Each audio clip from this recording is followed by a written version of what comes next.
መጽሐፈ መክብብ ምዕራፍ 1 በኢየሩሳሌም የነገሠ የሰባኪው የዳዊት ልጅ ቃል። ሰባኪው ከንቱ ከንቱ የከንቱ ከንቱ ሁሉ ከንቱ ነው ይላል። ከፀሐይ በታች በሚደክምበት ድካም ሁሉ የሰው ትርፉ ምንድር ነው? ትውልድ ይሄዳል ትውልድም ይመጣል፣ ምድር ግን ለዘላለም ነው። ፀሐይ ትወጣለች ፀሐይም ትገባለች፣ ወደምትወጣበትም ስፍራ ትቸኵላለች። ነፋስ ወደ ደቡብ ይሄዳል ወደ ሰሜንም ይዞራል፣ ዘወትር በዙረቱ ይዞራል፣ ነፋሱም በዙረቱ ደግሞ ይመለሳል።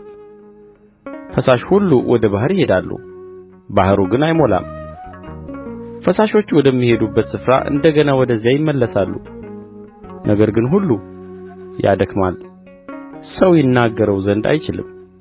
ዓይን ከማየት አይጠግብም፣ ጆሮም ከመስማት አይሞላም። የሆነው ነገር እርሱ የሚሆነው ነው፣ የተደረገውም ነገር እርሱ የሚደረግ ነው። ከፀሐይም በታች አዲስ ነገር የለም። ማንም እነሆ ይህ ነገር አዲስ ነው ይል ዘንድ ይችላልን? እርሱ ከእኛ በፊት በነበሩት ዘመናት ተደርጎአል። ለፊተኞቹ ነገሮች መታሰቢያ የላቸውም፣ ለኋለኞቹም ነገሮች ከእነርሱ በኋላ በሚነሡት ሰዎች ዘንድ መታሰቢያ አይገኝላቸውም። እኔ ሰባኪው በእስራኤል ላይ በኢየሩሳሌም ንጉሥ ነበርሁ። ከሰማይም በታች የተደረገውን ሁሉ በጥበብ እፈልግና እመረምር ዘንድ ልቤን አተጋሁ። እግዚአብሔር ይደክሙበት ዘንድ ይህችን ለሰው ልጆች የሰጠ ክፉ ጥረት ናት።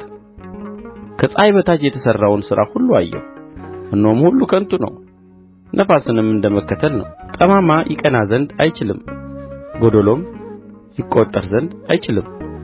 እኔ በልቤ እነሆ ከእኔ አስቀድመው በኢየሩሳሌም ላይ ከነበሩት ሁሉ ይልቅ ጥበብን አብዝቼ ጨመርሁ፣ ልቤም ብዙ ጥበብንና እውቀትን ተመለከተ ብዬ ተናገርሁ። ጥበብንና ዕብደትን ሞኝነትንም አውቅ ዘንድ ልቤን ሰጠሁ።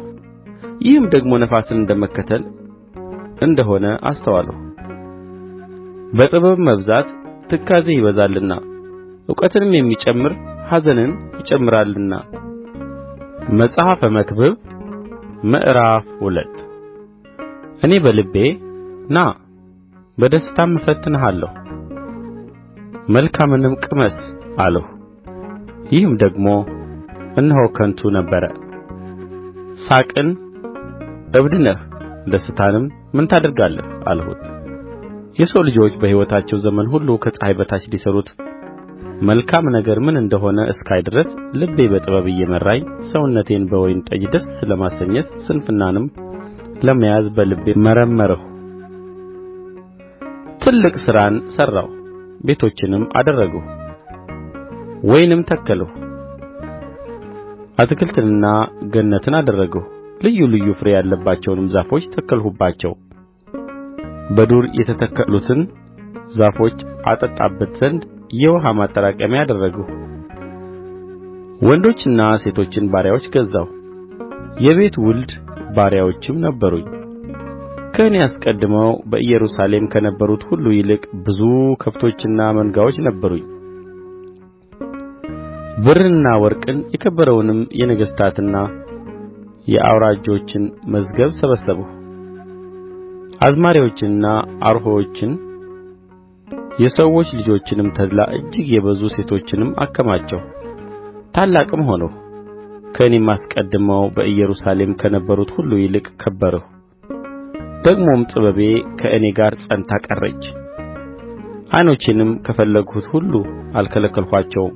ልቤም በድካሜ ሁሉ ደስ ይለው ነበርና ልቤን ከደስታ ሁሉ አላራቅሁትም። ከድካሜም ሁሉ ይህ እድል ፈንታዬ ሆነ። እጄ የሠራቻትን ሥራዬን ሁሉ የደከምሁበትንም ድካሜን ሁሉ ተመለከትሁ። እነሆ ሁሉ ከንቱ ነፋስንም እንደ መከተል ነበረ፣ ከፀሐይ በታችም ትርፍ አልነበረም። እኔም ጥበብን ዕብደትንና ስንፍናን አይ ዘንድ ተመለከትሁ። በፊት ከተደረገው በቀር ከንጉሡ በኋላ የሚመጣው ሰው ምን ያደርጋል? እኔም ብርሃን ከጨለማ እንደሚበልጥ እንዲሁ ጥበብ ከስንፍና እንዲበልጥ አየሁ። የጠቢብ ዓይኖች በራሱ ላይ ናቸው፣ ሰነፍ ግን በጨለማ ይሄዳል። ደግሞ ለሁለቱ መጨረሻቸው አንድ እንደ ሆነ አስተዋልሁ። እኔም በልቤ ለሰነፍ የሚደርሰው ለእኔም ይደርሳል፣ ለምን እጅግ ጠቢብ ሆንሁ አልሁ። የዚያን ጊዜም በልቤ ይህ ደግሞ ከንቱ ነው አልሁ። በሚመጣው ዘመን ነገር ሁሉ የተረሳ ይሆናልና ለዘላለም የሚሆን የጠቢብና የሰነፍ መታሰቢያ አይገኝም። አይ ጉድ! ጠቢብ ከሰነፍ ጋር እንዴት ይሞታል? ከፀሐይም በታች የተሠራው ሥራ ሁሉ ከብዶብኛልና ሕይወትን ጠላሁ። ሁሉም ከንቱ ነፋስ እንደ መከተል ነው። ከእኔ በኋላ ለሚመጣው ሰው እተወዋለሁና ከፀሐይ በታች የደከምሁበትን ሁሉ ጠላሁት። ጠቢብ ወይም ሰነፍ እንዲሆን የሚያውቅ ሰው ማን ነው? ከፀሐይ በታች በደከምሁበትና ጠቢብ በሆንሁበት በድካሜ ሁሉ ላይ ጌታ ይሆንበታል። ይህም ደግሞ ከንቱ ነው። እኔም ተመልሼ ልቤን ከፀሐይ በታች በደከምሁበት ድካም ሁሉ ተስፋ አስቈረጥሁት። ሰው በጥበብና በእውቀት በብልሃትም ከደከመ በኋላ ለሌላ ላልደከመበት ሰው ያወርሰዋልና ይህም ደግሞ ከንቱ ትልቅም መከራ ነው። ከፀሐይ በታች በደከመበት ድካም ሁሉና በልቡ አሳብ የሰው ጥቅም ምንድር ነው? ዘመኑ ሁሉ ኀዘን ጥረትም ትካዜ ነው። ልቡም በሌሊት አይተኛም። ይህም ደግሞ ከንቱ ነው። ለሰው ከሚበላና ከሚጠጣ ለሰው ከሚበላና ከሚጠጣ በድካሙም ደስ ከሚለው በቀር የሚሻለው ነገር የለም። ይህም ደግሞ ከእግዚአብሔር እጅ እንደ ተሰጠ አየሁ። ያለ እርሱ ፈቃድ የበላ ደስ ብሎትም ተድላን የቀመሰ ማን ነው? እርሱም ደስ ለሚያሰኝ ሰው ጥበብንና እውቀትን ደስታንም ይሰጠዋል። ለኃጢአተኛ ግን እግዚአብሔርን ደስ ለሚያሰኘው ሰው ይሰጥ ዘንድ እንዲሰበስብና እንዲያከማች ጥረትን ይሰጠዋል። ይህም ደግሞ ከንቱ ነፋስን እንደ መከተል ነው። መጽሐፈ መክብብ ምዕራፍ 3 ለሁሉ ዘመን አለው፣ ከሰማይም በታች ለሆነ ነገር ሁሉ ጊዜ አለው። ለመወለድ ጊዜ አለው፣ ለመሞትም ጊዜ አለው። ለመትከል ጊዜ አለው፣ የተተከለውንም ለመንቀል ጊዜ አለው። ለመግደል ጊዜ አለው፣ ለመፈወስም ጊዜ አለው። ለማፍረስ ጊዜ አለው፣ ለመሥራትም ጊዜ አለው። ለማልቀስ ጊዜ አለው፣ ለመሳቅም ጊዜ አለው። ዋይ ለማለት ጊዜ አለው፣ ለመዝፈንም ጊዜ አለው። ድንጋይን ለመጣል ጊዜ አለው፣ ድንጋይንም ለመሰብሰብ ጊዜ አለው። ለመተቃቀፍ ጊዜ አለው፣ ከመተቃቀፍም ለመራቅ ጊዜ አለው። ለመፈለግ ጊዜ አለው፣ ለማጥፋትም ጊዜ አለው። ለመጠበቅ ጊዜ አለው፣ ለመጣልም ጊዜ አለው። ለመቅደድ ጊዜ አለው፣ ለመስፋትም ጊዜ አለው። ዝም ለማለት ጊዜ አለው፣ ለመናገርም ጊዜ አለው። ለመውደድ ጊዜ አለው፣ ለመጥላትም ጊዜ አለው። ለጦርነት ጊዜ አለው፣ ለሰላምም ጊዜ አለው። ለሠራተኛ የድካሙ ትርፉ ምንድር ነው? እግዚአብሔር ለሰው ልጆች ይደክሙበት ዘንድ የሰጣቸውን ጥረት አይቻለሁ። ነገርን ሁሉ በጊዜው ውብ አድርጎ ሠራው። እግዚአብሔርም ከጥንት ጀምሮ እስከ ፍጻሜ ድረስ የሠራውን ሥራ ሰው መርምሮ እንዳያገኝ ዘላለምነትን በልቡ ሰጠው። ሰው ደስ ከሚለውና በሕይወቱ ሳለ መልካምን ነገር ከሚያደርግ በቀር መልካም ነገር እንደሌለ አወቅሁ። ደግሞም ሰው ሁሉ ይበላና ይጠጣ ዘንድ በድካሙም ሁሉ ደስ ይለው ዘንድ የእግዚአብሔር ስጦታ ነው። እግዚአብሔር ያደረገው ሁሉ ለዘላለም እንዲኖር አወቅሁ። ሊጨመርበት ወይም ከእርሱ ሊጐድል አይችልም። እግዚአብሔርም በፊቱ ይፈሩ ዘንድ አደረገ። አሁን ያለው በፊት ነበረ፣ የሚሆነውም በፊት ሆኖ ነበረ። እግዚአብሔርም ያለፈውን መልሶ ይሻዋል። ደግሞም ከፀሐይ በታች በፍርድ ስፍራ ኃጢአት፣ በጽድቅም ስፍራ ኃጢአት እንዳለ አየሁ። እኔም በልቤ በዚያ ለነገር ሁሉና ለሥራ ሁሉ ጊዜ አለውና በጻድቅና በኃጢአተኛ ላይ እግዚአብሔር ይፈርዳል አልሁ። እኔ በልቤ ስለ ሰው ልጆች እንደ እንስሳ መሆናቸውን እንዲያዩ እግዚአብሔር ይፈትናቸዋል አልሁ። የሰው ልጆችና የእንስሳ ዕድል ፈንታ አንድ ነው፣ ድርሻቸውም ትክክል ነው። አንዱ እንደሚሞት ሌላውም እንዲሁ ይሞታል። የሁሉም እስትንፋስ አንድ ነው። ሁሉም ከንቱ ነውና ሰው ከእንስሳ ብልጫ የለውም። ሁሉ ወደ አንድ ቦታ ይሄዳል። ሁሉ ከአፈር ነው፣ ሁሉም ወደ አፈር ይመለሳል። የሰው ልጆች ነፍስ ወደ ላይ እንደምትወጣ የእንስሳም ነፍስ ወደ ታች ወደ ምድር እንደምትወርድ የሚያውቅ ማን ነው? ያም እድል ፈንታው ነውና ሰው በሥራው ደስ ከሚለው በቀር ሌላ መልካም ነገር እንደሌለው አየሁ። ከእርሱም በኋላስ የሚሆነውን ያይ ዘንድ የሚያመጣው ማን ነው? መጽሐፈ መክብብ ምዕራፍ 4 እኔም ተመለስሁ፣ ከፀሐይ በታችም የሚደረገውን ግፍ ሁሉ አየሁ። እነሆም የተገፉት ሰዎች እንባ ነበረ፣ የሚያጽናናቸውም አልነበረም። በሚገፉአቸውም እጅ ኃይል ነበረ፣ እነርሱን ግን የሚያጽናናቸው አልነበረም። እኔም እስከ ዛሬ በሕይወት ካሉት ይልቅ በቀድሞ ዘመን የሞቱትን አመሰገንሁ። ከእነዚህም ከሁለቱ ይልቅ ገና ያልተወለደው ከፀሐይም በታች የሚደረገውን ግፍ ያላየው ይሻላል። ደግሞም የሰውን ድካምና የብልሃት ሥራውን ሁሉ ተመለከትሁ። በባልንጀራውም ዘንድ ቅንዓት እንዲያስነሣ አየሁ። ይህ ደግሞ ከንቱ ነፋስን እንደ መከተል ነው። ሰነፍ እጆቹን ኮርትሞ ይቀመጣል፣ የገዛ ሥጋውንም ይበላል። በድካምና ነፋስን በመከተል ከሁለቱ እጅ ሙሉ ይልቅ አንድ እጅ ሙሉ በዕረፍት ይሻላል። እኔም ተመለስሁ፣ ከፀሐይ በታችም ከንቱን ነገር አየሁ። አንድ ሰውም ብቻውን አለ፣ ሁለተኛውም የለውም፣ ልጅም ሆነ ወንድም የለውም። ለድካሙ ግን መጨረሻ የለውም፣ ዓይኖቹም ከባለጠግነት አይጠግቡም። ለማን እደክማለሁ? ሰውነቴንስ መልካሙን ነገር ለምን እነፍጋታለሁ? ይላል። ይህም ደግሞ ከንቱ ነገር ክፉም ጥረት ነው። ድካማቸው መልካም ዋጋ አለውና አንድ ብቻ ከመሆን ሁለት መሆን ይሻላል። ቢወድቁ አንዱ ሁለተኛውን ያነሣዋልና። አንዱ ብቻውን ሆኖ በወደቀ ጊዜ ግን የሚያነሣው ሁለተኛ የለውምና ወዮለት። ሁለቱም በአንድነት ቢተኙ ይሞቃቸዋል፣ አንድ ብቻውን ግን እንዴት ይሞቀዋል? አንዱም አንዱን ቢያሸንፍ ሁለቱ በፊቱ ይቆማሉ። በሦስትም የተገመደ ገመድ ፈጥኖ አይበጠስም። ድሀና ጠቢብ ብላቴና ተግሣጽን መቀበል ከእንግዲህ ወዲህ ከማያውቅ ከሰነፍ ሽማግሌ ንጉሥ ይሻላል። ምንም በመንግሥቱ አገር ደግሞ ችግረኛ ሆኖ ቢወለድ ከግዞቱ ቤት ወደ መንግሥት ወጥቶአልና። ከፀሐይ በታች የሚሄዱትን ሕያዋን ሁሉ በእርሱ ፋንታ ከሚነሣው ከሌላው ጎበዝ ጋር ሆነው አየሁ። ከእርሱ በፊት የተገዙለት ሕዝብ ሁሉ አይቈጠሩም። በኋላ የሚመጡት ግን በእርሱ ደስ አይላቸውም። ይህም ደግሞ ከንቱ ነፋስንም እንደ መከተል ነው። መጽሐፈ መክብብ ምዕራፍ 5 ወደ እግዚአብሔር ቤት በገባህ ጊዜ እግርህን ጠብቅ። ለመስማት መቅረብ ከሰነፎች መሥዋዕት ይበልጣልና እነርሱም ክፉ እንዲያደርጉ አያውቁምና። እግዚአብሔር በሰማይ አንተም በምድር ነህና በአፍህ አትፍጠን። በእግዚአብሔርም ፊት ቃልን ይናገር ዘንድ ልብህ አይቸኵል። ስለዚህም ቃልህ ጥቂት ትሁን። ሕልም በሥራ ብዛት ይታያል፣ እንዲሁም የሰነፍ ድምፅ በቃሉ ብዛት ይሰማል።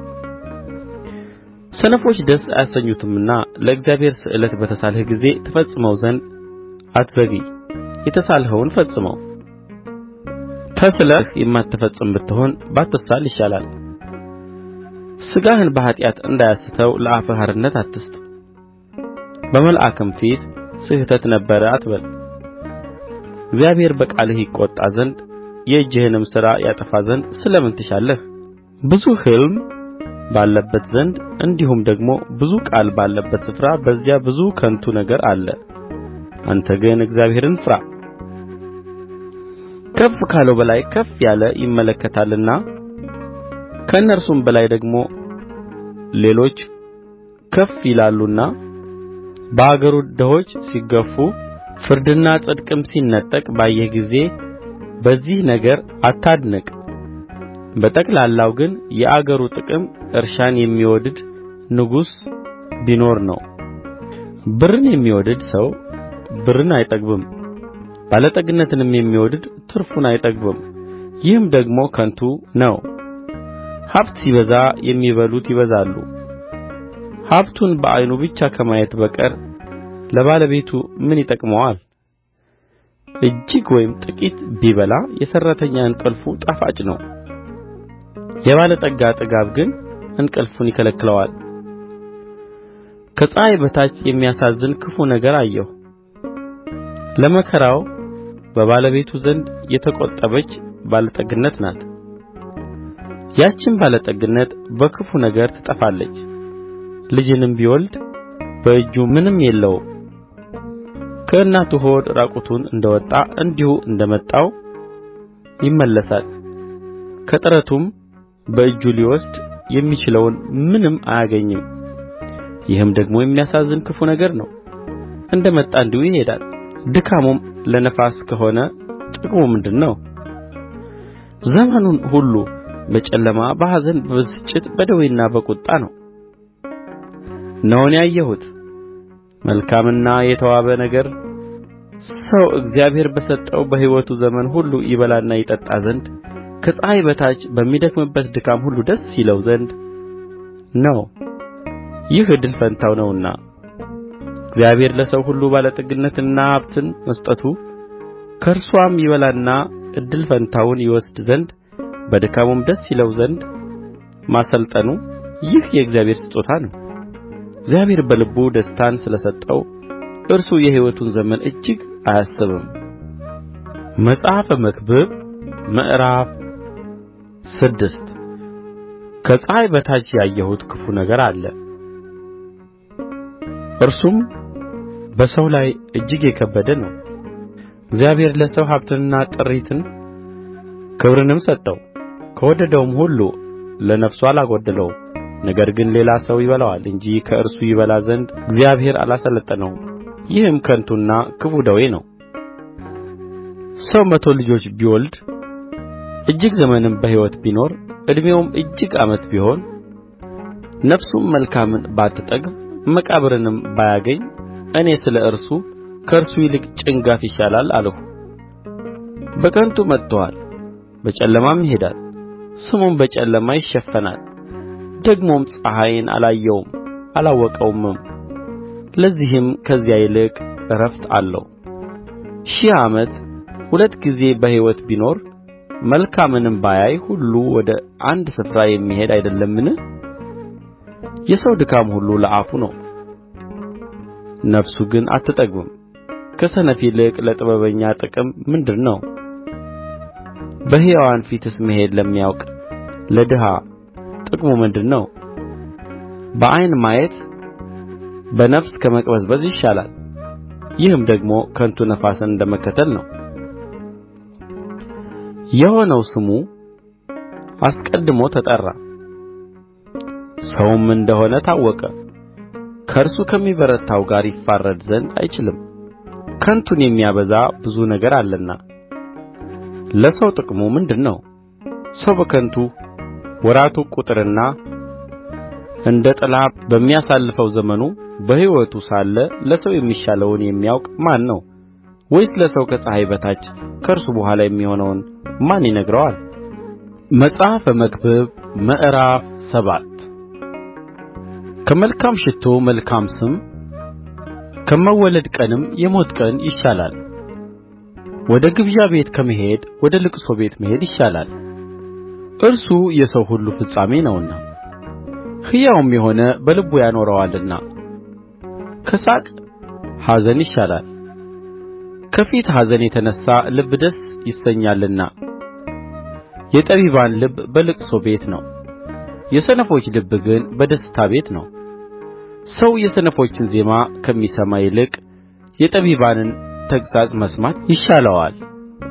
ከድስት በታች እንደሚቃጠል እሾህ ድምፅ የሰነፍ ሳቅ እንዲሁ ነው። ይህም ደግሞ ከንቱ ነው። ግፍ ጠቢቡን ያሳብደዋል፣ ጉቦም ልብን ያጠፋዋል። የነገር ፍጻሜ ከመጀመሪያው ይሻላል፣ ታጋሽም ከትዕቢተኛ ይሻላል። በነፍስህ ለቍጣ ችኩል አትሁን፣ ቍጣ በሰነፍ ብብት ያርፋልና። ከዚህ ዘመን ይልቅ ያለፈው ዘመን ለምን ተሻለ ብለህ አትናገር። የዚህን ነገር በጥበብ አትጠይቅምና። ጥበብ ከርስት ጋር መልካም ነው፣ ፀሐይንም ለሚያዩ ሰዎች ትርፍን ይሰጣል። የጥበብ ጥላ እንደ ገንዘብ ጥላ ናትና የእውቀትም ብልጫዋ ጥበብ ገንዘብ ላደረጋት ሕይወትን እንድትሰጥ ነው። የእግዚአብሔርን ሥራ ተመልከት፣ እርሱ ጠማማ ያደረገውን ማን ሊያቀናው ይችላል? በመልካም ቀን ደስ ይበልህ፣ በክፉም ቀን ተመልከት። ሰው ከእርሱ በኋላ መርምሮ ምንም እንዳያገኝ እግዚአብሔር ይህንም ያንም እንደዚያ ሠርቶአል። ጻድቅ በጽድቁ ሲጠፋ ኀጥእም በክፋቱ እጅግ ዘመን ሲኖር ይህን ሁሉ ከንቱ በሆነ ዘመኔ አየሁ። እጅግ ጻድቅ አትሁን፣ እጅግ ጠቢብም አትሁን፣ እንዳትጠፋ። እጅግ ክፉ አትሁን፣ እልከኛም አትሁን፣ ጊዜህ ሳይደርስ እንዳትሞት። እግዚአብሔርን የሚፈራ ከሁሉ ይወጣልና። ይህን ብትይዝ ከዚያም ደግሞ እጅህን ባታርቅ መልካም ነው። በከተማ ከሚኖሩ ከአሥር ገዢዎች ይልቅ ጥበብ ጠቢብን ታበረታለች። በምድር ላይ መልካምን የሚሠራ ኃጢአትንም የማያደርግ ጻድቅ አይገኝምና። ባሪያህ ሲረግምህ እንዳትሰማ በሚጫወቱበት ቃል ሁሉ ልብህን አትጣል። አንተ ደግሞ ሌሎችን እንደ ረገምህ ልብህ ያውቃልና። ይህን ሁሉ በጥበብ ፋንታ ጠቢብ እሆናለሁ አልሁ፣ እርስዋ ግን ከእኔ ራቀች። የሆነው ራቀ እጅግም ጠለቀ፣ መርምሮ የሚያገኘውስ ማን ነው? አውቅና እመረምር ዘንድ ጥበብንና የነገሩን ሁሉ መደምደሚያ እፈልግ ዘንድ ኃጢአትም ስንፍና ስንፍናም እብደት እንደ ሆነች አውቅ ዘንድ እኔ በልቤ ዞርሁ። እኔም ከሞት ይልቅ የመረረ ነገር መርምሬ አገኘሁ። እርስዋም ልብዋ ወጥመድና መርበብ የሆነ የእጆችዋም እግር ብረት የሆኑ ሴት ናት። በእግዚአብሔር ፊት መልካም የሆነ ከእርስዋ ያመልጣል፣ ኃጢአተኛ ግን ይጠመድባታል። አንዱን በአንዱ ላይ ጨምሬ ወደ ነገሩ ሁሉ መደምደሚያ እደርስ ዘንድ እነሆ ይህን ነገር አገኘሁ ይላል ሰባኪው። ነፍሴ እስከ ዛሬ ድረስ ትሻታለች፣ ነገር ግን አላገኘሁም። ከሺህ ወንዶች አንድ አገኘሁ፣ ከእነዚያ ሁሉ መካከል ግን አንዲት ሴት አላገኘሁም።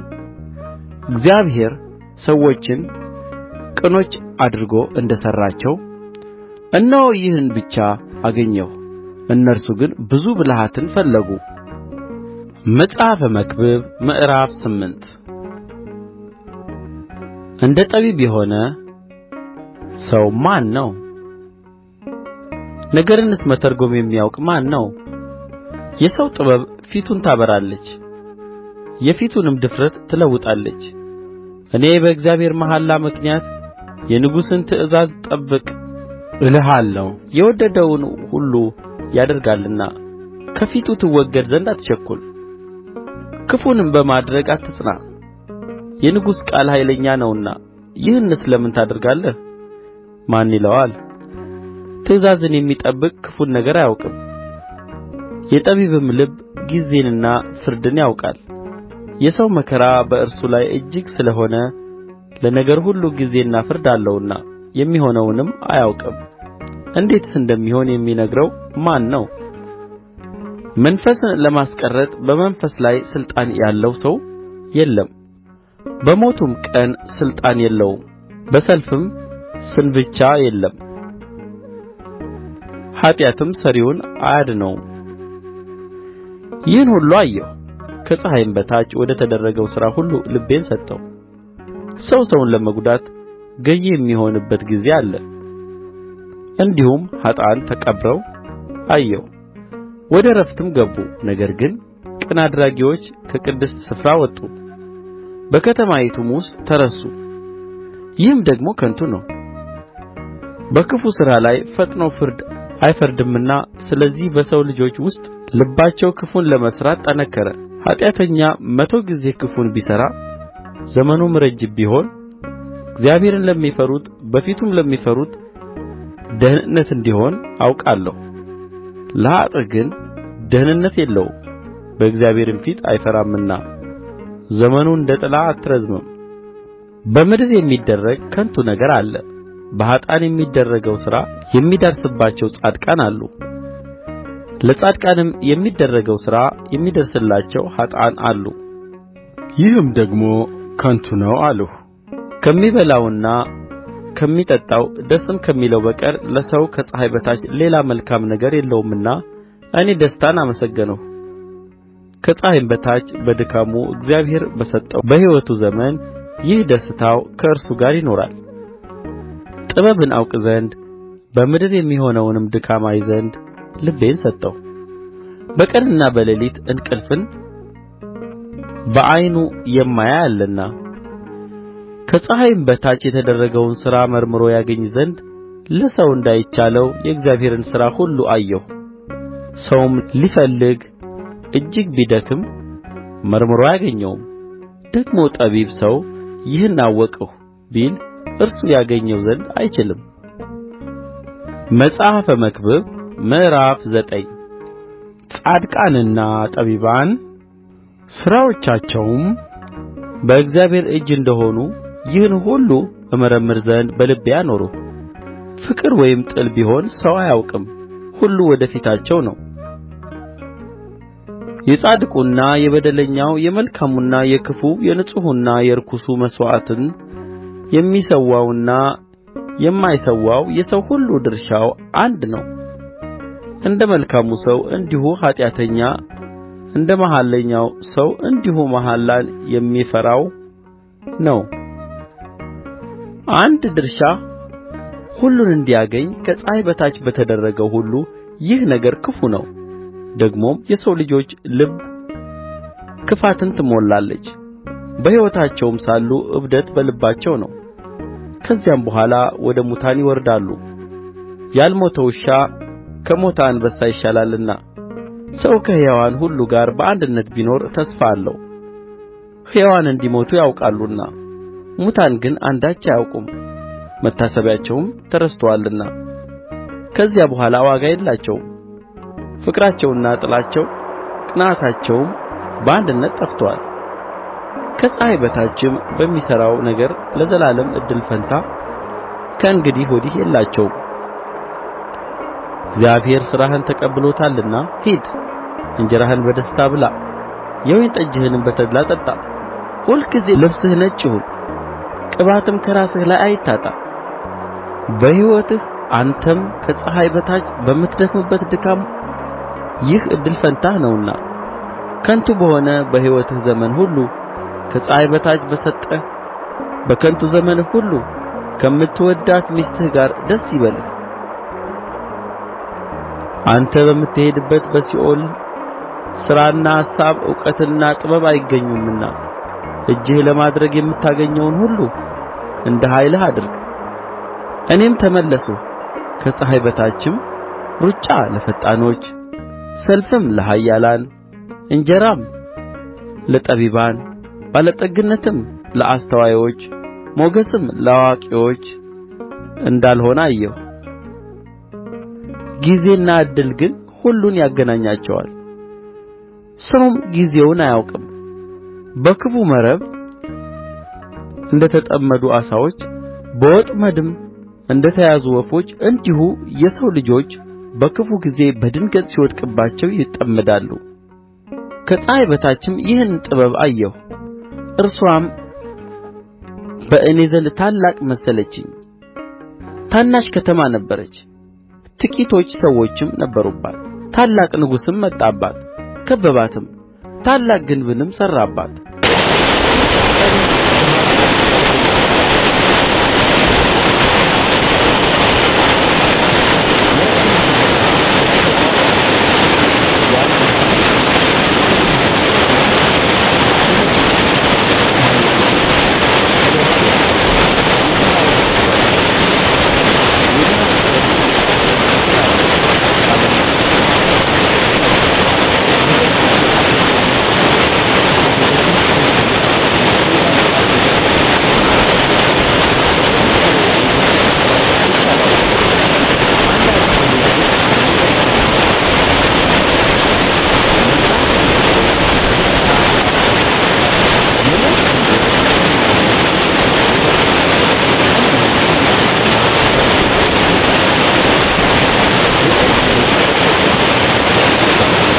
በስተግራው ነው።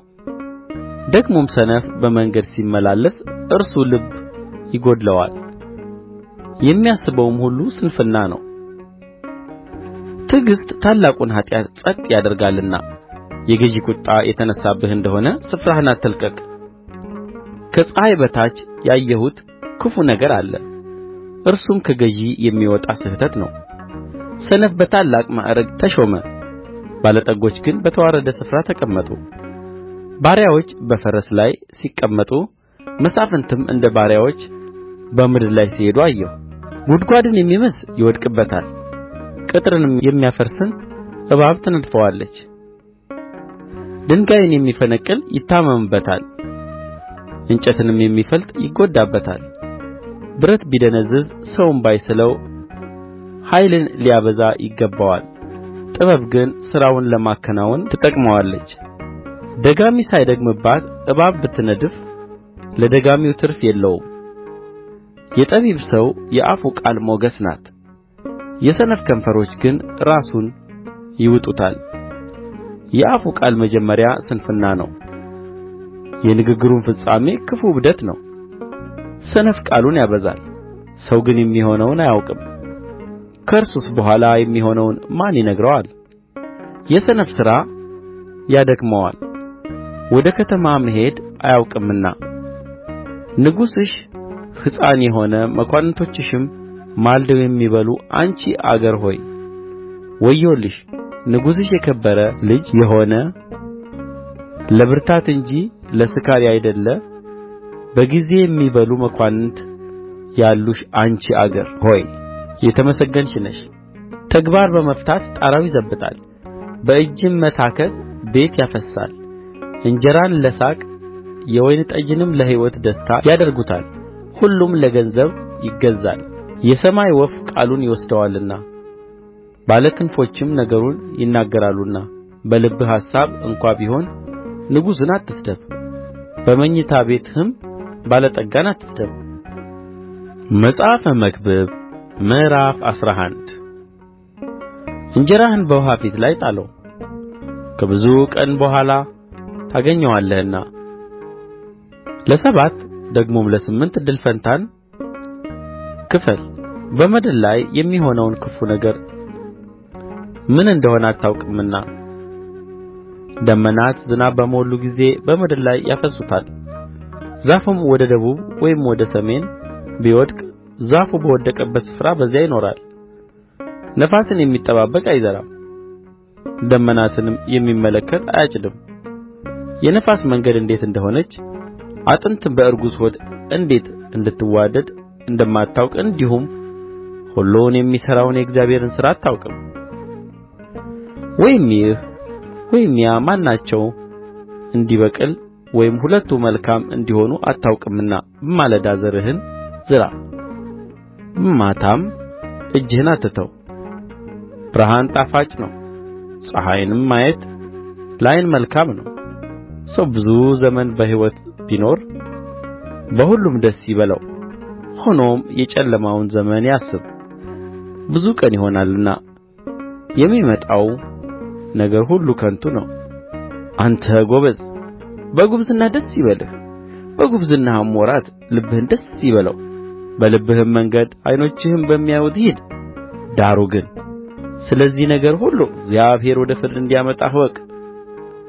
ሕፃንነትና ጕብዝና ከንቱዎች ናቸውና ከልብህ ኀዘንን አርቅ፣ ከሰውነትህም ክፉን ነገር አስወግድ። መጽሐፈ መክብብ ምዕራፍ 12 የጭንቀት ቀን ሳይመጣ በጕብዝናህ ወራት ፈጣሪህን አስብ።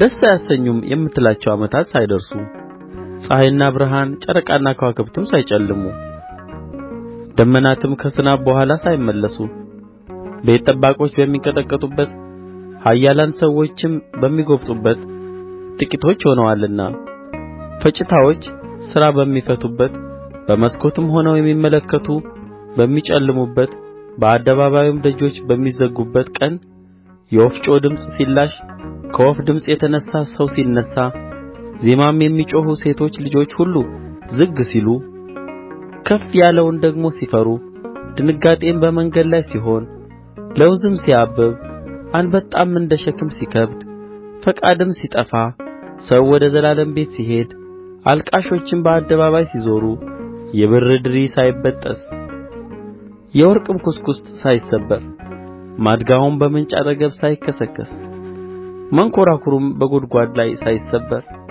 አፈርም ወደ ነበረበት ምድር ሳይመለስ ነፍስም ወደ ሰጠው ወደ እግዚአብሔር ሳይመለስ ፈጣሪህን አስብ። ሰባኪው ከንቱ ከንቱ ሁሉ ከንቱ ነው ይላል። ሰባኪውም ጠቢብ ስለ ሆነ ለሕዝቡ እውቀትን አስተማረ። እርሱም ብዙ ምሳሌዎችን መረመረና ፈላለገ አስማማም። ሰባኪው ያማረውን በቅንም የተጻፈውን እውነተኛውን ቃል መርምሮ ለማግኘት ፈለገ። የጠቢባን ቃል እንደ በሬ መውጊያ ነው፣ የተሰበሰቡትም ከአንድ እረኛ የተሰጡት ቃላት እንደ ተቸነከሩ ችንካሮች ናቸው። ከዚህም ሁሉ በላይ ልጄ ሆይ ተግሣጽን ስማ።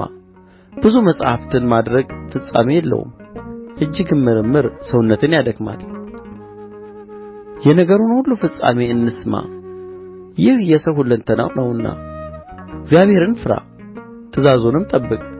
እግዚአብሔር ሥራን ሁሉ የተሰወረውንም ነገር ሁሉ መልካምም ቢሆን ክፉም ቢሆን ወደ ፍርድ ያመጣዋልና።